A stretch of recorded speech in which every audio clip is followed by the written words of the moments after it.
이 600명 가량이라. 아멘.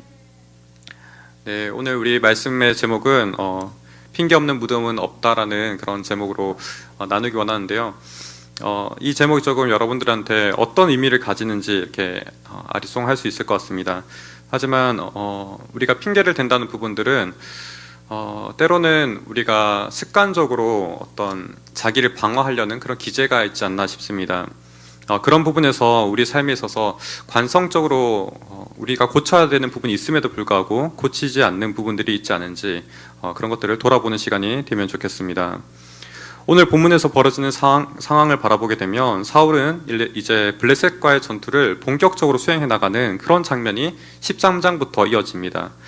이런 점에서 사울과 블레셋의 그 관계는 아주 굉장히 밀접한 관계인데, 어떤 관계라고 이야기하냐면 바로 사울이 왕이 된다는 것은 블레셋을 반드시 처단하고 그들을 정복해 나가야 되는 이런 관계를 가지고 있다는 것을 보여줍니다.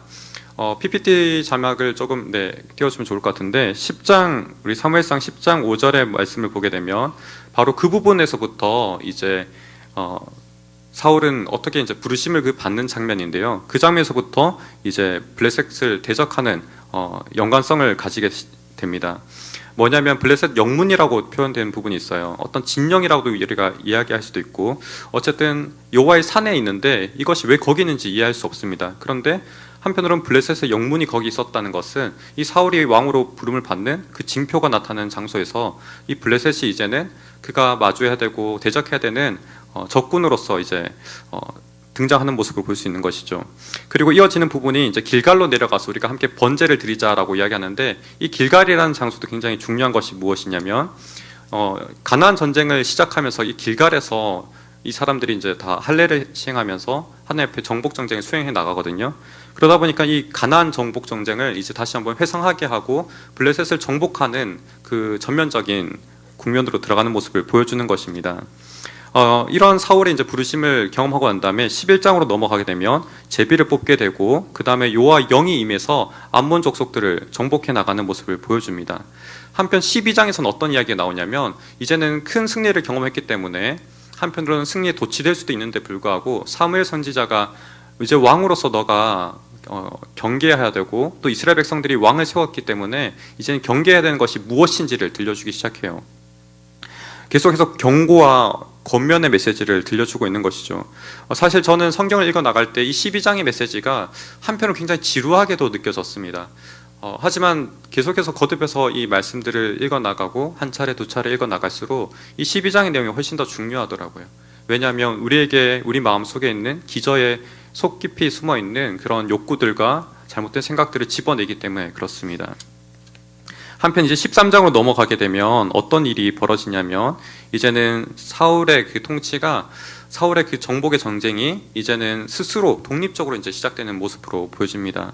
앞선 12장의 내용을 다시 한번 우리가 강조한다면, 사무엘은 계속해서 하나님의 음성을 들어라 이야기하고 그분을 너가 청종하듯이 따라가라는 그런 메시지를 주어지는데, 13장에서 이제 바로 그런 것을 테스트하고 이제는 사울 스스로 자기의 통치권들을 수면 위에 들어 올리는 그런 모습을 보여주는 것이죠.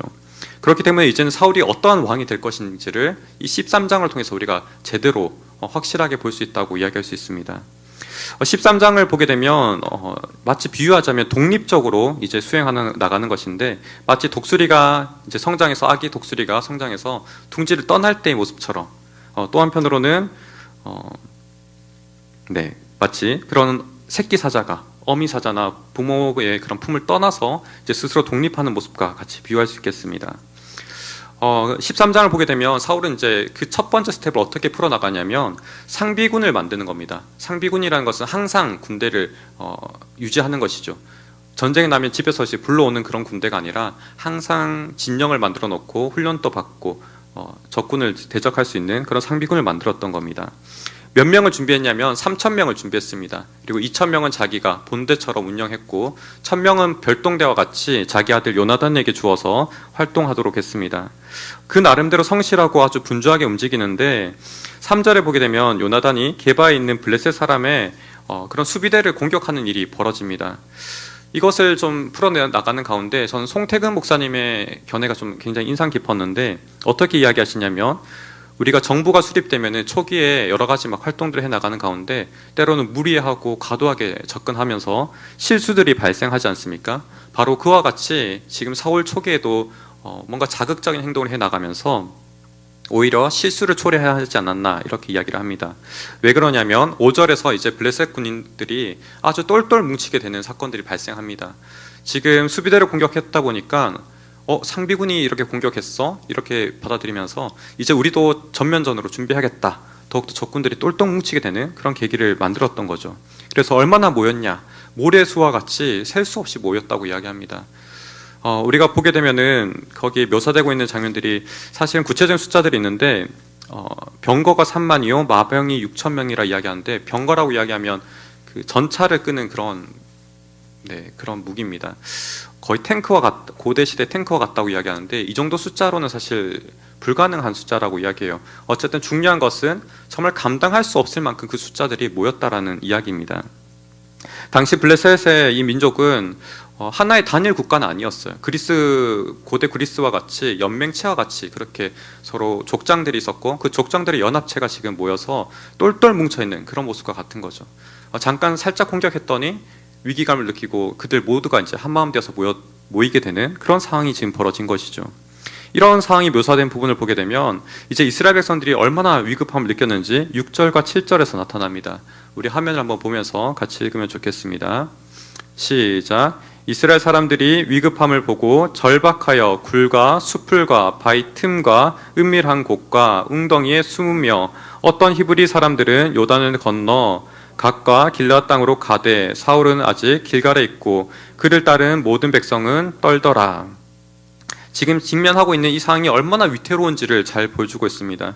위급하고 아주 절박한 그 상황 속에서 그 자신들이 몸을 숨길 수만 있으면 지금 몸을 마치 우겨 넣듯이 그렇게 숨어가고 있는 모습을 보여주고 있습니다. 굴과 수풀과 그리고 바위 틈과 은밀한 곳과 웅덩이에 이렇게 숨기고 있는 것을 보여주고 있는 것이죠.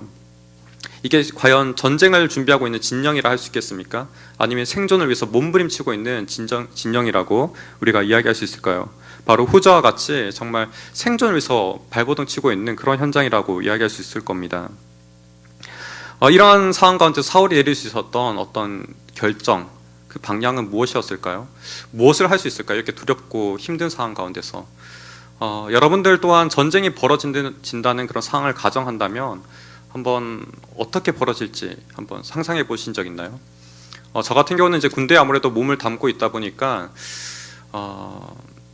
특히 이제 제가 복무했던 곳이 이제 DMZ에 있던 곳이었어요. 거기서 한 40개월 가까이 이제 제가 군 생활을 했었는데 제가 군 생활을 하는 가운데서 한 절반 가량에서는 거의 작전을 맡았던 임무를 수행했었습니다.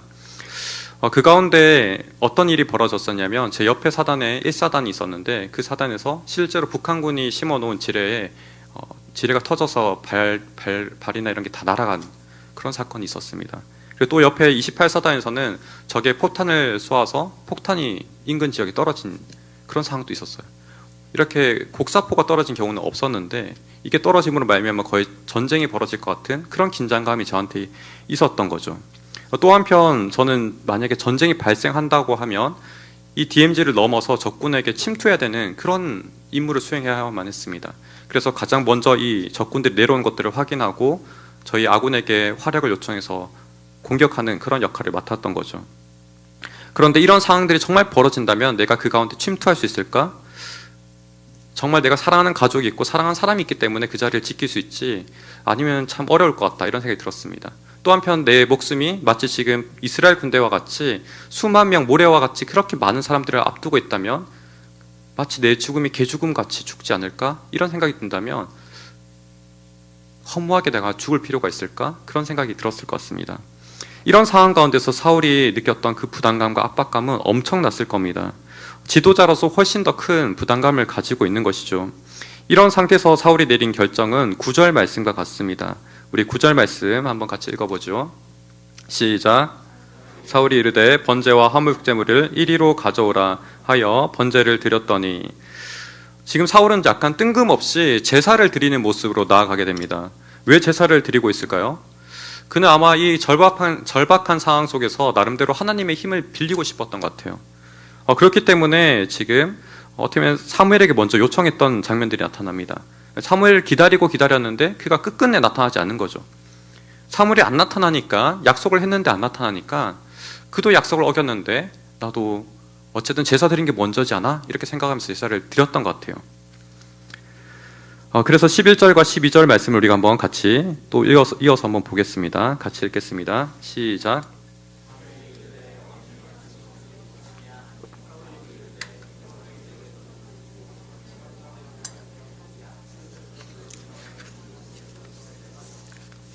이에 내가 이르기를 블레셋 사람들이 나를 치러 길갈로 내려오겠거늘 내가 여호와께 은혜를 구하지 못하였다 하고 부득이하여 번제를 드렸나이다 하니라.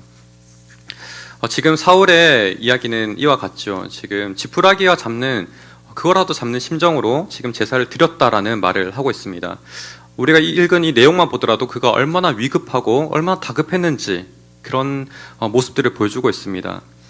제사를 자신이 드렸고 마침내 이 제사를 드리자마자 사무엘이 왔으니까 이제는 반감으로 자기가 이것을 마쳤으니 이제 사무엘 당신과 힘을 합쳐서 이 위기를 극복해 봅시다. 그런 느낌들이 담겨져 있습니다. 10절에 보게 되면 사울이 나가 이 사무엘을 맞아 무난하매라고 이야기합니다. 무난하매. 이것을 조금 풀어서 이야기하면 축복하였다. 그리고 찬송했다라는 의미를 가지고 있습니다. 얼마나 이 사무엘을 환영하고 반갑게 맞이했는지를 보여주고 있는 거죠. 우리가 이렇게 살펴보게 되면 사울이 충분히 참 공감되기도 하고 이해가 됩니다. 그가 잘못한 것이 사실 그다지 크게 보이지도 않고 오히려 그를 위로하고 싶은 마음들이 드는 거죠. 참 고생했다, 참 애썼다, 참 수고했다, 그런 마음이 듭니다. 하지만 우리의 신앙은 단순히 이렇게 감정적으로만 수행할 수 없다는 것이 문제지요. 단순히 분위기만으로 우리가 어떤 생활을 해나갈 수 없습니다. 11절에 사무엘이 이야기한 왕이 행한 것이 무엇이냐라는 이 부분이 우리가 아주 주의 깊게 생각해 볼 필요가 있습니다. 아주 민감하게 이것을 봐야 되는 거죠. 지금 당신이 뭐 하고 있냐라고 사무엘은 따져 묻듯이 이야기하고 있는 겁니다. 지금 철저하게 이 말을 들은 사울은 철저하게 그 자신을 돌아보고 그의 행동을 반추해야 되고 반성해야 되는 순간 가운데 있는 겁니다. 이러한 반성들은 우리를 때로는 아프게 할 수도 있습니다. 아주 고통스럽게 하죠. 그죠? 우리가 그 질문들을 하지만 회피해서는 어떤 문제가 극복될 수가 없습니다. 풀어갈 수가 없는 거죠. 그렇기 때문에 우리는 날마다 이 말씀을 통해서 또 나를 찌르는 말씀들, 그런 부분들이 있으면 철저하게 내 자신을 비춰서 고쳐나가고 개선해 나가야 돼요. 우리가 지금 이 예배드리고 있는 성은교회, 우리가 속한 교단은 대한예수교 장로회라는 교단 안에 있죠. 이 모든 우리 교단들은 사실 개신교에 들어가 있고 개혁주의 이런 관점 속에 들어가 있습니다. 어떤 말을 여러분들한테 드리고 싶냐면 우리가 항상 이 성경에 비추어서 우리 삶을 바꿔나가고 개선해 나가는 것들이 바로 우리가 서 있는 이 교회의 정통이라는 거예요. 우리가 계속해서 이 말씀에 비춰서 우리 삶을 바꿔나가지 않는다면 우리는 어떻게 보면 전통에서 물려받은 그런 좋은 유산들을 누리지 못한 거예요. 다시 한번 우리가 또 말씀으로 돌아가면 사울의 모습으로 한번 돌아가 봅시다. 그가 진정으로 잘못한 것이 무엇입니까? 민수기 18장 4절에서 7절 말씀을 보게 되면 제사가 어떤 것인지를 들려주고 있습니다. 이 제사라는 것은 아주 구별된 사람들이 드려야 되는 거예요. 아주 정결한 사람들, 마치 제사장들과 같이 잘 교육받고 어떻게 하나님 앞에 나아가야 되는지 이 제사의 순서와 지켜야 되는 그런 계명들이 아주 세세하게 다 나와 있습니다. 그런데 그것을 어기고 이 사울이 지금 직접 제사를 드린 거예요. 그가 지금 넘지 말아야 되는 선을 넘어가고 있는 모습을 보여주고 있는 겁니다. 어떻게 보면은 이 사울의 모습은 엄밀하게 이야기하면 우리가 이전에 살펴봤던 엘리의 두 아들 홈리와 비나스 같은 그런 모습을 가지고 있는 겁니다. 그들이 지금 범했던 잘못들이 어떤 잘못이었나요? 마치 법궤를 전쟁의 도구와 같이 가져온 거예요. 하나님이 함께 하시면 승리한다는 그 공식을 가지고 그저 자기 삶들은 깨끗하지 않고 정결하지 않으면서 이 법궤를 가져온 거예요. 자기의 유익을 위해서 자기 중심적으로 이것을 행한 거죠. 이런 측면을 봤을 때 사울은 지금 자기가 하나님께 제사를 드렸다고 이야기하지만 하나님을 위한 제사가 아니라 자기를 위한 제사를 드리고 있는 거예요. 우리가 늘 범할 수 있는 신앙의 잘못된 관점이 바로 이런 부분입니다. 우리는 하나님을 믿는다고 이야기하지만 하나님을 나의 유익을 향해서 끌어당기듯이 그렇게 생활할 수 있는 거죠. 하지만 우리의 신앙은 우리 중심이 아니라 끊임없이 하나님 중심으로 향해 나아가야만 하는 거예요. 우리는 이 부분이 선명하게 구분되지 않으면 안 됩니다. 그리스도인의 삶은 곧 예배이고 또 그 예배 가운데서 우리가 하나님을 충분히 경험했다면 삶 가운데서 이 하나님의 그 말씀대로 살아가는 순종이 반드시 동행해야만 합니다. 그렇기 때문에 내 삶 가운데 잘못된 부분들, 그릇된 부분들, 죄악이 느껴지는 그런 부분들이 늘 개정되고 고쳐져야 되고, 특히나 십자가 가운데 나의 죄악들이 늘 못 박히듯이 그렇게 살아가야 되는 거예요. 사울로 이야기하자면 사울의 그런 그릇된 행동들이, 또 자기 욕망들이 십자가에 못 박히는 그런 모습들이 계속해서 부단히 거듭해서 이루어져야 되는 거예요.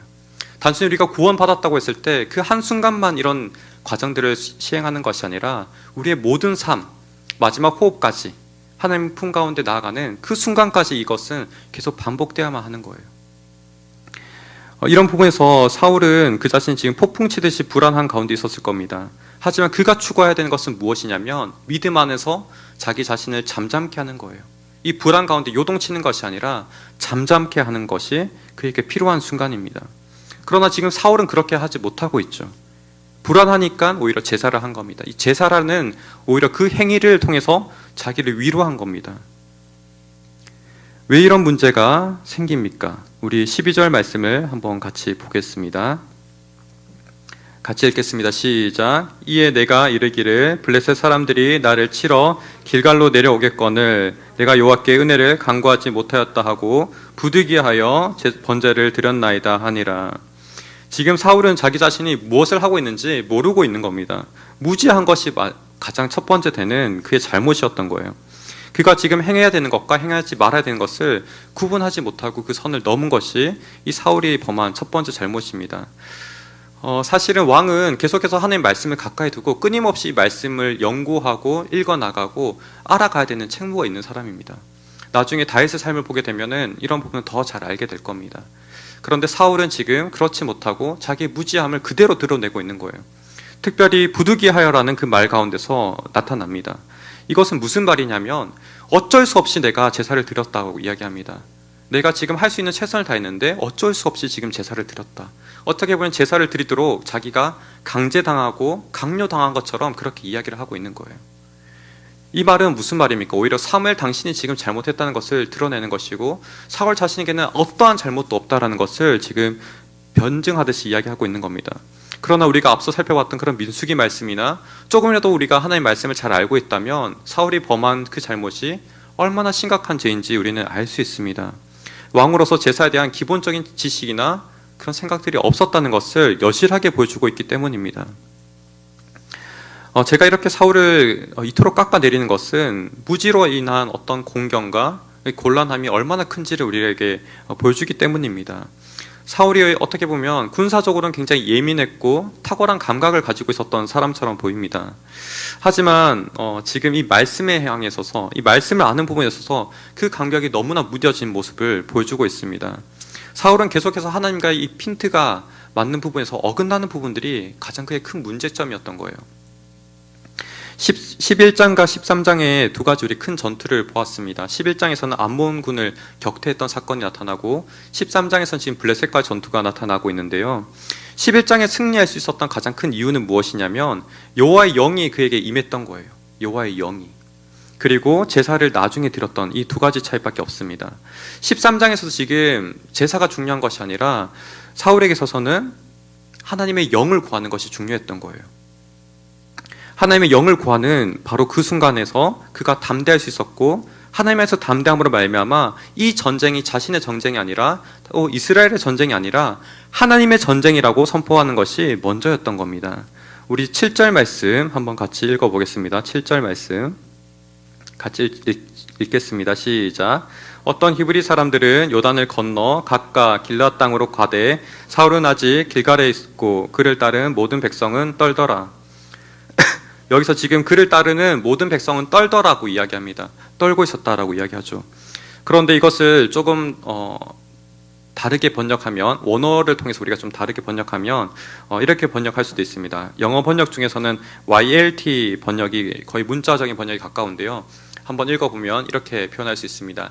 그를 따른 모든 백성은 떨더라고 표현된 것이 그를 따라서 모든 백성이 떨더라라고 표현할 수 있는 거죠. 그를 따라서. 어떻게 보면 백성이 떨었다는 그 측면에서 더 우리가 원어적으로 살펴본다면 사울을 따라서 모든 백성이 떨었다라고 이야기할 수 있는 거죠. 먼저 떨었던 사람이 사울이라고 이야기할 수 있는 겁니다. 제가 보더라도 이 문맥상에서 표현되는 것이 바로 사울 그 자신이 아주 요동치듯이 떨고 있었기 때문에 백성들 또한 잠잠하지 못하고 흩어지고 이렇게 혼란 가운데 혼란이 더욱더 커진 모습을 볼 수 있습니다. 바로 이처럼 사울은 그 자신도 주체할 수 없는 그 떨림 속에 요동치고 있었고 그로 말미암아 제사까지 드리고 말았다는 겁니다. 그러나 왕에게 요구되는 것이 무엇입니까? 우리 10장 7절 말씀을 한번 같이 보면서 보겠습니다. 사울에게 기름 붓고 왕으로 내정되었을 때 주어진 말씀입니다. 그가 늘 기억하고 기억해야만 하는 그런 말씀이었던 거죠. 같이 읽겠습니다. 시작. 이 징조가 내게 임하거든 너는 기회를 따라 너와 함께 하시느니라. 지금 기회를 따라 행하라고 이야기합니다. 바로 이 블레셋과 대적하는 가운데서 기민하게 계속해서 하나님의 인도를 따라서 행해야만 했던 거죠. 그러나 사울은 처음에 어떻게 했습니까? 숨고 계속 회피하고 그랬던 모습을 가지고 있었습니다. 핀도 계속 어긋나는 거죠. 그리고 지금 이 순간 또 어때요? 하나님께서 너와 함께 하신다라고 이야기했던 그 확신 가운데서 하나님의 영을 구하고 이 전쟁이 하나님의 전쟁이다라고 선포하는 것이 필요했는데 그러지 못한 겁니다. 요동치고 있었고 그 가운데 자기가 넘지 말아야 되는 부분까지 넘고 있는 모습을 보여주는 겁니다. 이처럼 하나님께서 세우신 왕이라는 존재는 어떤 상황 가운데 핑계대는 것이 아니라 특히나 정말 말도 안 되는 이 제사를 내가 부득이하게 드렸다고 그렇게 변명하는 것이 아니라 담대하게 하나님께서 함께 하신다는 것을 선포하며 나아가야만 했던 것입니다. 그러면 여러분들은 또 저한테 물어볼지 모르겠습니다. 목사님이라면 만약에 그 사울처럼 그 자리에 섰으면 그렇게 할 수 있겠습니까? 한번 입장 바꿔서 생각해 봤는데 굉장히 쉽지 않겠더라고요. 저 또한 가슴이 덜덜덜 떨리고 무서웠을 것 같아요.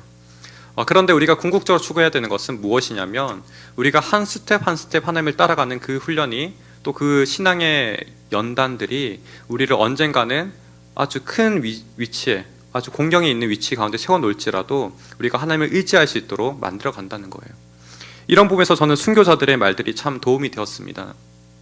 순교자들이 이야기하기를 순교라는 것 또한 자기가 스스로 순교하는 것이 아니라고 이야기합니다.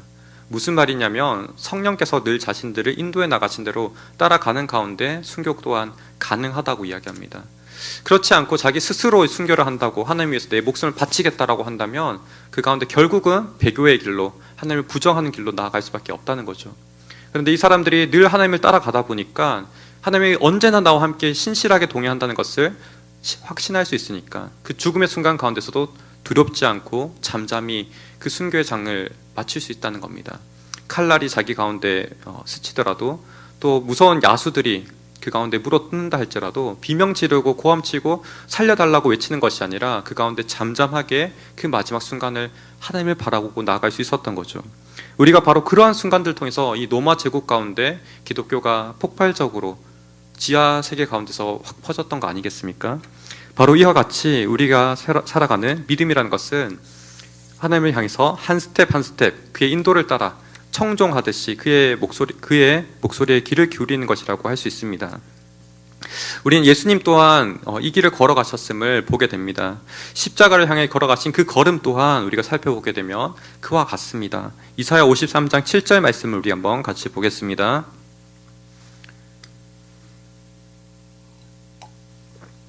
네, 같이 읽겠습니다. 시작. 그가 공욕을 당하여 괴로울 때에도 그의 입을 열지 아니하였으며 도수장에 끌려가는 어린 양과 털 깎는 자 앞에서 잠잠한 양같이 그의 입을 열지 아니하였도다. 정말 예수님께서 십자가에 달리신 그 모습을 구약이지만 마치 그 모습을 요약하듯이 보여주고 있는 말씀이 이 이사야 53장 7절의 말씀입니다. 그가 걸어가신 이 십자가에 달리신 죽음이 얼마나 괴로우셨으면 겟세마네 동산에서 기도하시고 땀방울 핏방울 같이 그렇게 흘리셨습니까? 그가 걸어가신 길 가운데 하지만 마지막 순간에서는 잠잠하게 아주 담대하게 걸어가신 모습이 바로 이와 같은 모습입니다. 요한복음은 그래서 이 마지막 순간을 어떻게 묘사하냐 하면 마치 왕이 왕자에 등극하는 그런 모습과 같이 묘사합니다. 나중에 여러분들이 요한복음 뮤지컬 요한복음이라는 것을 계속 한 번씩 몇 년 차로 순환하는데요. 꼭 보기를 권면합니다. 그 가운데서도 바로 요한복음 가운데 마지막 장면이 왕으로 등극하는 그런 모습으로 묘사하고 있습니다. 이처럼 왕이라는 것은 결국 하나님을 의지하면서 극도로 어려운 상황 가운데서도 잠잠할 수 있는 것, 그의 심령 가운데 샬롬의 평안이 지배하는 것이라고 이야기할 수 있습니다. 우리 또한 왕 같은 제사장이라고 늘 이야기하고 살아가는데, 여러분들이 그런 왕의 위치는 어떤 군림하는 자 그런 모습이 아니라 우리가 하나님 안에서 어떤 상황 가운데서도 담대할 수 있는 것, 여호와 하나님께서 나와 함께 하신다는 그 믿음의 고백을 드릴 수 있는 것이 바로 왕과 같은 존재라고 우리가 이해할 수 있습니다. 그러나 사울은 그렇지 못했던 거죠. 실패했습니다. 그리고 사울에게 이 사무엘의 징계는 아주 아프게 주어집니다. 13절과 14절의 말씀입니다. 우리 한번 같이 읽어보죠. 시작. 사무엘이 사울에게 이르되 왕이 망령되이 행하였도다. 왕이 왕의 하나님 여호와께서 왕에게 내리신 명령을 지키지 아니하였도다. 여호와께서 이스라엘 위에 왕의 나라를 영원히 세우셨을 길지 못할 것이라. 여호와께서 왕에게 명령하신 바를 왕이 지키지 아니하였으므로 여호와께서 그의 마음에 맞는 사람을 구하여 여호와께서 그를 그의 백성의 지도자로 삼으셨느니라. 네, 이렇게 말씀을 하고 있습니다. 사울의 잘못은 곧 하나님께서 그와 함께 하신다고 선포하지 못했고 그렇게 신뢰하지 못했던 것이라고 할 수 있습니다. 어떻게 보면 여호와의 그 구원이 숫자에 있지 않음을 알지 못했던 것이죠. 그 신뢰로 14장에 넘어가게 되면 어떤 일이 벌어지냐면 사울의 아들인 요나단이 이제 전쟁을 다시 새로운 국면으로 이끌고 갑니다. 요나단과 그의 사환 한 명을 데리고 단 2명이서 이 블레셋 진영을 뚫고 나가는 거죠. 아주 가파른 바위를 올라가는 모습으로 그려집니다. 그 가운데 20명의 사람들을 베어내고, 이러한 혼란이 처음에 시작됨으로 말미암아 부족 간에 아마 큰 혼란이 일었던 것 같아요. 그래서 서로를 죽이고 이 블레셋 군대가 아주 흩어지는 그런 상황들이 벌어지는 모습을 보게 됩니다. 나중에 남은 600명이 함께 합세해서 아주 큰 승리를 이끄는 모습을 보게 됩니다. 결국 무엇을 이야기합니까? 하나님께서 역사하시고 하나님께서 함께 하시게 되면은 바로 우리가 도저히 불가능한 그 상황 가운데서도 숫자를 떠나서도 이렇게 승리할 수 있음을 보여주는 겁니다. 전쟁은 오직 하나님께 달려있음을 보여주고 있는 것이죠. 그리고 15장으로 넘어가게 되면 이 사울에게 다시금 기회가 주어지는데, 문제는 이 다시 주어진 기회 가운데서도 사울은 또 어긋난 길을 걸어가는 거예요. 그렇기 때문에 우리가 너무너무 중요한 것은 우리에게 주어진 어떤 자신을 성찰할 수 있는 기회, 지금 왕이 하고 있는 것이 무엇입니까? 라고 질문했던 그 사무엘의 질문 가운데 우리 또한 나는 어떠한가? 나는 정말 진정으로 하는 말씀을 청정하고 따라가고 있는가? 나는 그를 따르는 이 발걸음들을 힘있게 내딛고 있는가를 돌아봐야만 하는 것이죠. 아마도 이러한 사무엘의 징계가 지금 이 순간 가운데 제대로 또한 사울에게 그의 귀 가운데 들리지 않았던 것 같아요. 이 선언이 오히려 그에게 재앙과 같이 느껴지면서 어떤 역한 마음들이 들었을지도 모르겠습니다. 하지만 이 선언 또한 사실은 하나님의 축복과 다시금 기회를 주는 그런 선언이라는 것을 우리는 알 필요가 있습니다. 이 본문을 사실 우리가 읽어나가는 가운데 뒤에 부분을 앞으로 끌어와서 해석하는 것은 좋지 않습니다. 그렇기 때문에 순서대로 읽어나가는 것이 너무 중요하고, 이 본문을 읽어나갈 때마다 낯설게 읽어가는 것이 참 중요합니다. 저 같은 사람 또한 여러 번 읽어나가지만 늘 낯설게 이 본문을 읽어나가는 게 중요한데요. 앞부분부터 읽어나가면 14장까지만 읽으면 어떤 느낌이 다가오냐면, 지금 사울의 그 왕자를 빼앗아서 다른 사람에게 준다는 그 사람이 어떻게 보면 요나단이 될 수 있음을 보여주고 있습니다. 요나단에게 다시금 하나님의 영이 임하여서 이렇게 담대하게 승리를 이끌고 가고 있는 모습을 보여주는 것이죠. 그렇기 때문에 사울은 남은 여생 동안 여전히 하나님을 신실하게 따라가고 다시 한번 돌이키고 회개하는 모습이 있었다면 그의 왕위가 명예롭게 끝날 수 있음을 보여주고 있는 겁니다. 그런데 어떻게 흘러가냐면 15장에서 또다시 크나큰 범죄를 일으킴으로 말미암아 영원히 이제 그의 왕자를 떠나서 왕의 이웃에게 이 왕자를 준다고 이제는 다르게 더 크게 이제 하나님께서 심판하고 있는 모습을 보여주는 겁니다.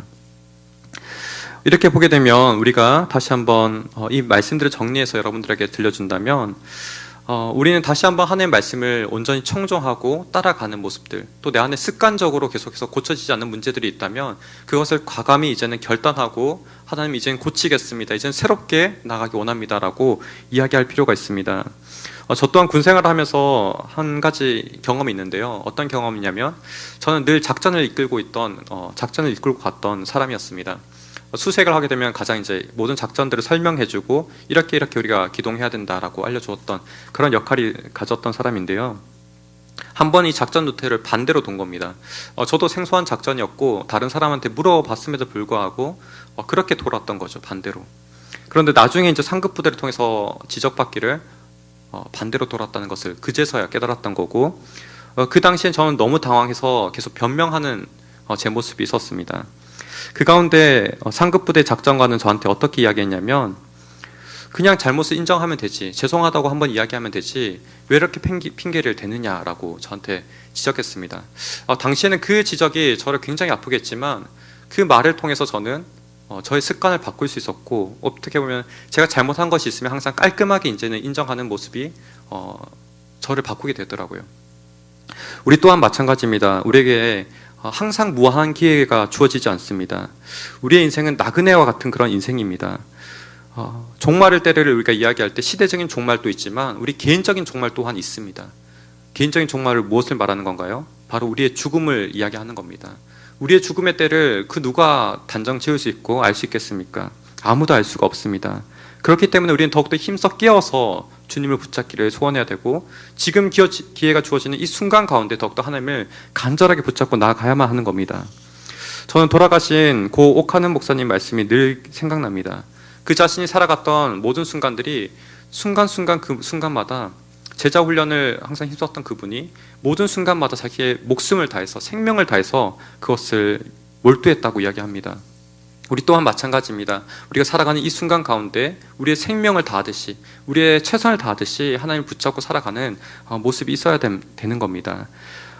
우리가 이 시간 가운데 다시 한번 이 사울의 모습을 통해서 나를 돌아보고 또 진정으로 하나님을 우리가 의지하고 살아가는 삶 가운데서 믿음의 담대함을 선포하고 또 전쟁 가운데 승리케 하시는, 우리의 삶의 자리 가운데 영적인 정쟁 가운데 승리케 하시는 하나님의 능력들을 날마다 경험하는 우리가 되기를 축복드립니다.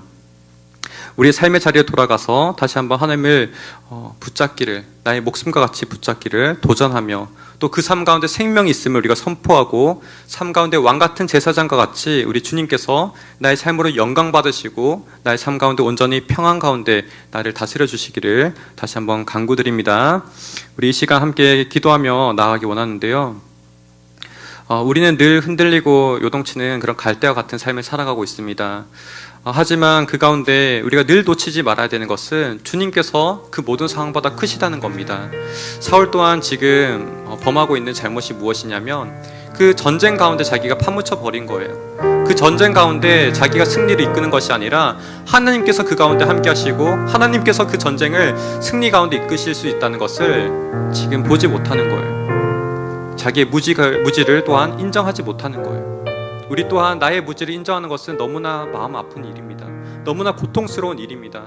하지만 우리가 나의 잘못을 인정하고 하나님 앞에 이것을 고치기를 간절히 간구해야만 우리는 넘어설 수 있습니다. 여러분, 여전히 여러분의 신앙의 자리에 제자리 걸음하고 있습니까? 여전히 여러분들 가운데 어떤 발전적으로 하나님 앞에 나아가지 못한 모습이 있습니까? 지금 이 순간 가운데 자신의 무지가 무엇인지 하나님 깨닫게 해주십시오. 나의 영안을 열어주시옵소서. 다시 한번 주님을 바라보고 달려갈 수 있도록 주님 인도해 주십시오. 우리 이렇게 간구하는 시간 되기 원합니다. 함께 찬양하며 또한 기도하겠습니다.